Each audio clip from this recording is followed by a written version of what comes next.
Hello everyone and welcome back to the Antler YouTube channel. Thank you for checking back in with me. Today I'm doing a Premier League prediction video because everyone's doing it and yeah, why not? So first of all, I'll get out my bias out the way. I am a Bournemouth fan, so yes, we do exist. Stop laughing. So that's my only bias. Let's crack straight into it. So I'm just going to go through, the 1 to 20. You know how these work. I'll shut up. Okay, so starting off, I'm going with Sheffield United in 20th. Um, I'm not convinced by the project at all. Selling your two best players, it's just not. It's not sustainable. It's not going to end well. So I'm going for them in 20th, but anything could happen. Manager changes, manager bounces, etc., etc. These things can all play into. I mean, this is like I'm filming this on the 8th of August, so anything can happen between now and the end of the transfer window anyway. So this is my predictions at this time, and obviously this is just vibes as well because I have negative ball knowledge, so I'm just going with whatever I can. So now on to 19th, I am going for Wolverhampton Wanderers. The financial situation is not looking good. The manager's like almost threatening to leave. So that's not a great way to start the season. So I've gone for them in 19th. And I've heard they might get Gary O'Neill, our former boss, in to replace. So I'll see how he does. Obviously, it's his second season in the Premier League, so very, very inexperienced still. But I think he could do a job. That there will be a little manager bounce like we had, but I think they will struggle overall. So now on to 18th. It's very sad. I do want them to stay up. It is Luton Town. Very similar club to us. I bet everyone will be saying they'll go down this year. But I'm so sad I have to put them in the relegation spot because I feel like their home form will be so crucial to them staying up this year. It's obvious to say, but yeah, I don't see how they're going to pick up points against some of these teams. So now onto the lower mid-table, as this tier list calls it. I'm going with Nottingham Forest. No reason. I just think this sort of area of the table could be so mixed up because there could be a shock win here and there. Like our win against Liverpool last year. No one saw that coming. So one win could move you up about 4 places in this table because I think it's going to be very, very close this year. So down to 16th, I've gone for Everton. Narrowly avoiding relegation again, but I think they will be in the Premier League next year because I think Sean Dyche will get them playing some good football. I think Arnaud Danjuma, obviously our former player again, will light up the Premier League. Hopefully, if he can re-find his form. So now this is my first sort of shock of the prediction. I'm going for Fulham in 15th. This may not be a Fulham, it may not be a shock to most of you, but I'm just thinking the second season syndrome, as they call it. Yeah, I'm not convinced Mitrovic wants out. I don't know if he's already left or not, but he looks like he's about to leave, and he's your star striker, so it's not looking good. So on to 14th. This could be another shock. I'm going for Crystal Palace. Now, I'm not sure with Crystal Palace. I feel like they're going to have a rough year. I'm getting vibes. Don't shoot the messenger. I'm getting vibes. So that's what I'm going to say. If Elise leaves, I don't think Eze's going to leave, but if both of them leave, it could be like wraps for them, like really, really struggling. But as I said, this table is really, really close, so anything could happen. So on to 13th. I'm now going for the last promoted side in Burnley. I really like what they're doing under Vince and company, but I think it's going to take a little while to adapt to the Premier League with their playing style and everything. But I think they're going to smash it. I think everyone's predicting the same thing, but I think they are going to be really, really good this year, and we're going to have some memorable results. So now onto the higher mid-table. I've never heard this before. I'm going with West Ham in 12th. Now, when I was doing this list, I was thinking to myself, West Ham, I feel like they're going to have another struggling year, but I just couldn't see them finishing below any of these teams here. With all that money they got from the Declan Rice, it sounds like they're getting Edson Alvarez, I think his name was. I could be totally wrong. Apologies if I've butchered that name. But he's a good replacement for Declan Rice, and they're going to be building a good, strong team in that midfield, replacing Declan. So now, no bias. I'm going with my boys in 11th. Um, it feels a bit too high.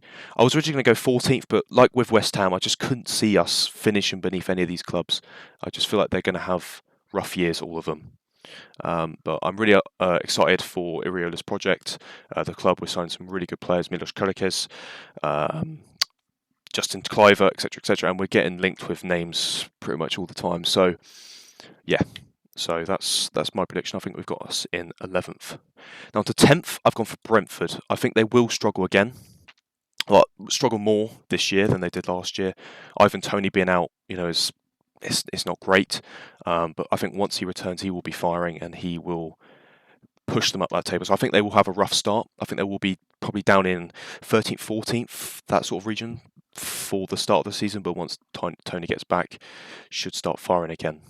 So now for 9th, I'm going for Brighton, another drop down. But I'm worried about European football for them. I think that's a common theme. I think the European football will hinder their Premier League progress, but I think this will just be a step down. But then next year they can bounce back if they don't have European football again, because who knows, they might win the Europa League or something. So that's my prediction. 9th for Brighton. Now in 8th, I've gone for one of the big six. I've gone for Tottenham. I'm just not sure about the new manager. I think it's going to be a rough start, and it's going to be a bold prediction, but I think he could be one of the first to go. I think the owners might just get frustrated and just pull the trigger early, and I don't want it to happen because I think he's a good manager. He did well at Celtic, but I think he might be the first to go if they start really poorly. And that's not taking into account Harry Kane leaving as well, because obviously there's rumours about him leaving to Bayern Munich. So that's just as it is right now. Done. So now on to the Europa Conference League place. I think this will be taken by Aston Villa. I really like where the team's going with Unai Emery. Good players. Yuri Tielemans they've just brought in. I'm trying to think of more. I can't think of any more. This is really embarrassing off the top of my head. But they've brought in some really good players, and I think they're going to stay where they are. But I think this is taking into account the European football thing. So if they didn't have European football, maybe they could be pushing up for 5th and 6th. But this is where I think they'll finish this year. So down to 6th, I have gone for Chelsea. I like Pochettino. I like his manager style and everything. But obviously last year where they finished, it's going to take quite a lot for them to rebuild what they had. And I don't think Poch will get them playing amazing straight away. So I think it'll be another slow start for him. But it's Chelsea at the end of the day, so anything could happen. Now into 5th, Newcastle United. I don't think they'll get Champions League again this year, but that is because the Champions League effect, is really, really demanding on their players. So 5th for me. I like some of their business they've been doing, really smart again. So let's just see where they end up. So now into the Champions League places, I have gone for Manchester United in 4th. Ten Hag, fantastic manager. Bold shout, Højlund's not going to be amazing this season. I think it's going to take him a season to get up to speed. And I think it will be just about double digits goals for him this year. It's down to the top 3. I think all 3 of these clubs could potentially be in the title fight. But I have gone 3rd for Liverpool. So it's just that midfield's just very lacking at the moment. It's a changing team. Lots of transfers, lots of movement. But I do like the players they've signed: Alexis McAllister, Szoboszlai, another Hungarian. I like the transfer they've been making, but I think it's not going to be enough to get them over the line, perhaps for another title. So now come down to the last 2. I wonder who I'm going to go for champions. It is going to be Man City, and that means Arsenal in 2nd. So that is my final table. I think the title fight will be close this year, just like the rest of the Premier League table. But I think Arsenal will just about miss out again. But I think it will be close this year. I think maybe Man City will start off stronger. Arsenal will catch up. Uh, Once again, I like the business they've been doing.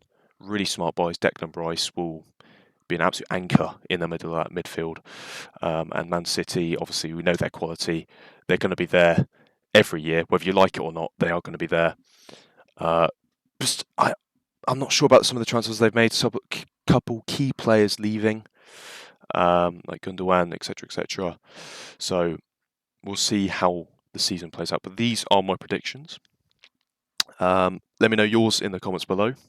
Thank you for watching the whole thing. I know this has been quite a decently long video. But yeah, thank you guys for watching, and see you next time. Thank you for watching.